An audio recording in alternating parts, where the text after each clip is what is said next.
जनता असलियत में तब डिस्टर्ब होती है जब इस तरीके से रेप के कॉन्विक्ट्स को छोड़ दिया जाता है। बिल्किस बानो के कॉन्विक्टेड रेपिस्ट्स को बेल मिलती है और आप माला से, फूल माला से उनका स्वागत करते हैं, तो आपकी मानसिकता किस तरीके से पितृसत्तात्मक मानसिकता है, इसमें कोई दो राय नहीं है। औरत मुंह ना खोले, चुपचाप बैठी रहे, पूरे समय बच्चों का ध्यान रखे, तब होगी औरत देवी। आप जो परिवार में बैठ करके ज्ञान देते हैं कि तुम्हें अच्छी बेटी बनना है, देवी बनना है, आपसे डर करके महिलाएं नहीं रेस करती हैं अपने खिलाफ हुए यौन हिंसा की आवाज। तो बेटी बचाओ बेटी पढ़ाओ का जो फंड है वो सारे रूप से आप पीआर में लगा देते हैं। जो भी पॉलिटिकल पार्टी पावर में आती है, जाहिर सी बात है, स्पेशली अगर वो बीजेपी जैसी पॉलिटिकल ऑर्गेनाइजेशन है, तो वो खाली नहीं है। 2012 में भी लिए, हाथरस में भी इतना बड़ा आंदोलन हुआ जिसके बाद ये लाइट में आया, और आज भी उन्नाव के सर्वाइवर के साथ हम खड़े रहेंगे तब तक जब तक कुलदीप सिंह सेंगर की बेल सस्पेंड नहीं होती। उन्नाव केस को लेकर के कल सुप्रीम कोर्ट में सुनवाई होनी है। उसमें जो है सीजीआई भी रहेंगे, दो अन्य जो है जस्टिस रहेंगे। मेरे साथ अभी नेहा है। क्या कहेंगे मैम, आपको क्या कुछ उम्मीद है कि उन्नाव की जो बेटी है, जो पीड़िता है, जो देश की बेटी है, उसके साथ सुप्रीम कोर्ट इंसाफ करेगा या हाई कोर्ट के ही ढर्रे पर चलेगा? उम्मीद है भी नहीं भी है, इसीलिए कल हियरिंग है ये जानते हुए आज यहाँ पे जंतर मंतर पे हम लोगों ने कॉल दिया है, क्योंकि हम समझते हैं कि मुझे नहीं लगता है कि इन्वेस्टिगेशन एजेंसी जाती भी सुप्रीम कोर्ट के पास चैलेंज करते हुए बेल को, अगर इतने एक तरफा रूप से लगातार प्रोटेस्ट्स नहीं हो रहे होते। जब से बेल मिली है उस रात से लेकर के कल रात तक लगातार हर जगह प्रोटेस्ट हो रहे हैं, और इस दबाव को भी हम लोग चाहते हैं कि ये बना रहे, और कल जो हियरिंग हो रही है उसमें निस्संदेह ही बेल पे स्टे मिले। लेकिन लगातार जो भी आंदोलन कर रहा, चाहे पीड़िता ही क्यों ना हो, सड़कों पर घसीटा जा रहा, उसी तरीके से जिस प्रकार से इसी जंतर मंतर पर जब पहलवान बेटियां आंदोलन कर रही थी उनको घसीटा गया था। आप सही बोल रहे हैं। कल हम लोग संसद भवन के बाहर बैठे हुए थे, सर्वाइवर तो नहीं थी हमारे साथ, पर योगिता जी और बाकी परी के कुछ साथी थे, मैं थी, बाकी और लोग थे कुछ। हमें संसद भवन पे हम ना नारे लगा रहे थे, हमारे हाथ में सिर्फ प्लेकार्ड था जिसमें लिखा हुआ था नो टॉलरेंस फॉर रेप, लिखा हुआ था जस्टिस फॉर उन्नाव सर्वाइवर, इस तरीके की चीज़ें लिखी हुई थी। कोई नारे नहीं लग रहे थे, चुपचाप हम वहाँ बैठे हुए थे। 6 बजने से 5-10 मिनट पहले हमें घसीटते हुए डिटेन कर लिया और मंदिर मार्ग पुलिस स्टेशन पे लेके गए। वहाँ पे हमारा नाम, नंबर, एड्रेस, ये सब डिटेल्स लिए गए, और क्योंकि हमारा आज का कॉल था, वहाँ पे जो डीसीपी बैठे हुए थे, देवेश जी हैं, उन्होंने हमें कहा कि आप ये कॉल मत दीजिए। आरती जी हैं, एसएचओ हैं शायद कर्तव्य पथ की, अगर मैं सही बोल रही हूँ, तो उन्होंने बोला कि आप कॉल मत दीजिए, उससे जनता डिस्टर्ब होती है। तो इस तरीके के जो तमाम बयान है कि जनता डिस्टर्ब होती है प्रोटेस्ट से, जनता असलियत में तब डिस्टर्ब होती है जब इस तरीके से रेप के कॉन्विक्ट्स को छोड़ दिया जाता है और सड़कों पे सेफ नहीं बचती हैं महिलाएं, तब सच में अनसेफ होती हैं। लेकिन देखिए, जो भाजपा के तमाम नेता हैं, मंत्री हैं, चाहे बृजभूषण सिंह हो जाएं, चाहे ओम प्रकाश राजभर हों, चाहे एक और हैं दयाशंकर सिंह हैं, वे लोग बड़े खुश हैं, ठाके लगा के स्वागत कर रहे हैं। अदालत ने फैसला दिया है, अच्छा ही फैसला दिया है। बृजभूषण शरण कि तो कोई क्या कहे, ये वही जंतर मंतर है जहाँ पे इस देश के जो पहलवान महिलाएं हैं उनको घसीटा गया था। ये वही जंतर मंतर है जहाँ पे शामियाना बना करके बैठना पड़ा था एक लंबे समय के लिए इस देश की रेसलर्स को। ये वही बृजभूषण शरण है। तो जब एक दोषी, जब रेप के बारे में बातचीत होना शुरू होती है और चिट्ठा खुलता है बीजेपी आरएसएस की सूची में जो लोग शामिल हैं रेपिस्ट उनका, तो जाहिर सी बात है कि उसमें बृजभूषण शरण का भी नाम आता है। और इस डर से कि दुनिया भर में जो उनको जिल्लत मिली है वो वापस उनका नाम ना उछल जाए, इस वजह से वो बिल्कुल ये कह रहे होंगे। और भाजपा के नेताओं की तो क्या बोले, जब बिल्किस बानो के कॉन्विक्टेड रेपिस्ट्स को बेल मिलती है और आप माला से, फूल माला से उनका स्वागत करते हैं, तो आपकी मानसिकता किस तरीके से पितृसत्तात्मक मानसिकता है, इसमें कोई दो राय नहीं है। वो आरएसएस जिसके आइडियोलॉग्स ये कहते हैं कि रेप को एक पॉलिटिकल टूल की तरह इस्तेमाल करना चाहिए, आपको अगर किसी के ऊपर अपनी सत्ता और अपना पावर इस्टेब्लिश करना है तो आप बिल्कुल उनके कम्युनिटी, उनके फैमिली के महिलाओं को रेप कर सकते हैं। तो जो पूरा संगठन ऐसा ही सोचता है, वो संगठन क्यों सपोर्ट नहीं करेगा कुलदीप सिंह सेंगर को? लेकिन कहा जाता है कि हमारे देश में जो लड़कियां, महिलाएं हैं, देवी का रूप हैं, देवी का स्वरूप हैं। आप देखिए, नवरात्रि में पूजा की जाती है और भारतीय जनता पार्टी के नेता सबसे ज़्यादा पूजा करते हैं। इसी से तो प्रॉब्लम है, इसी से प्रॉब्लम है कि औरत या तो देवी होगी या तो कुल्टा कुलक्षणी चुड़ैल होगी। देवी कब होगी औरत?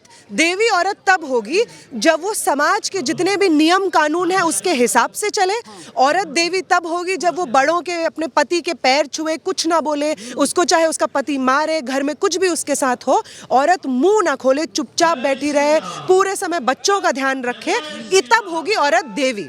और इसके अलावा कुछ भी अगर औरत करती है, अगर औरत जो रेसलर्स थी, महिला रेसलर्स थी, वो जब बीजेपी के साथ में बात रखती थी, जब तक उन्होंने यौन हिंसा की बात नहीं उठाई थी, तब तक वो देवी थी, तब तक उनकी चर्चा होती थी। बीजेपी के यही पीएम मोदी, योगी, अमित शाह ये सब बोलते थे कि हमारा देश का नाम रोशन कर रही हैं। और जिस दिन उन्होंने कह दिया कि हमारे साथ यौन हिंसा हुई है और आपके पार्टी के इस आदमी ने की है, उस दिन से वो चुड़ैल हो गई, उनका कैरेक्टर खराब हो गया, वो सोने लगी, वो लॉबी करने लगी बृजभूषण शरण के खिलाफ।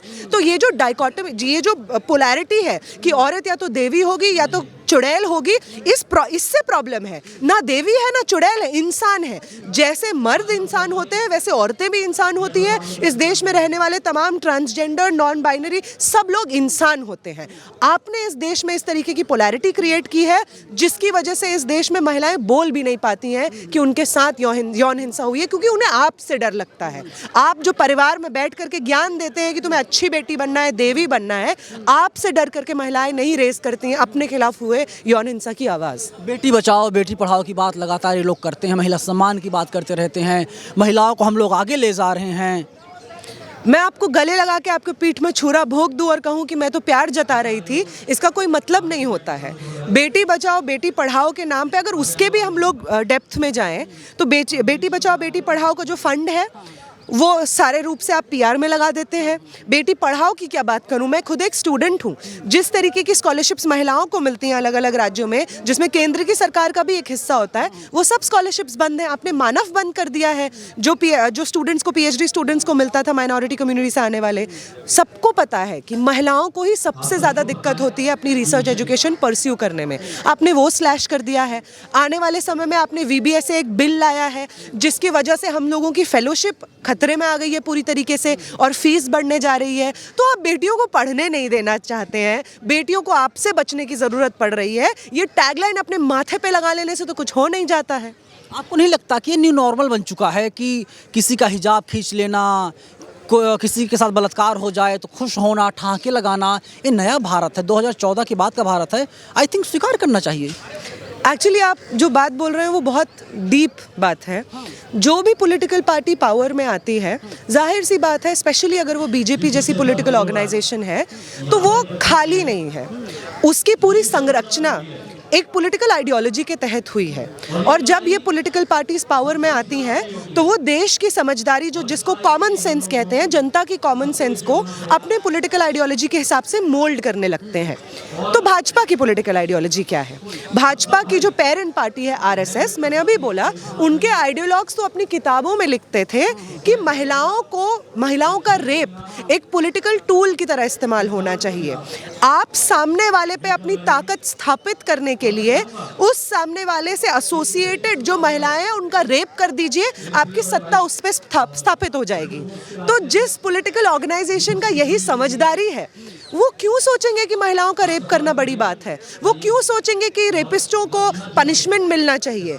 जो प्रज्वल रेवन्ना, नीतीश कुमार प्रज्वल रेवन्ना के साथ अलायंस में थे पिछले लोकसभा चुनाव में, नीतीश कुमार जदयू के साथ में भाजपा का अलायंस है इस वक्त बिहार में, बृजभूषण शरण, राम रहीम, कुलदीप सिंह सेंगर, किस किस का नाम बोले, हाथरस, उन्नाव, कठुआ, क्या क्या नाम गिनाए जहाँ पे ये लोग रैलियाँ निकाले हैं तिरंगा झंडा लेकर के रेपिस्टों के समर्थन में। तो इससे ज़्यादा आपको क्या प्रूफ चाहिए कि ये पार्टी रेपिस्टों के साथ खड़ी होगी? अगर वो रेपिस्ट उनके पार्टी से एसोसिएटेड है, उसके लिए आपके बाप को मरवा दिया जाएगा, जैसे कि उन्नाव के सर्वाइवर के पिताजी को मरवा दिया गया, उनके फैमिली के 2 मेंबर्स को मरवा दिया गया, उनके लॉयर को मरवा दिया गया।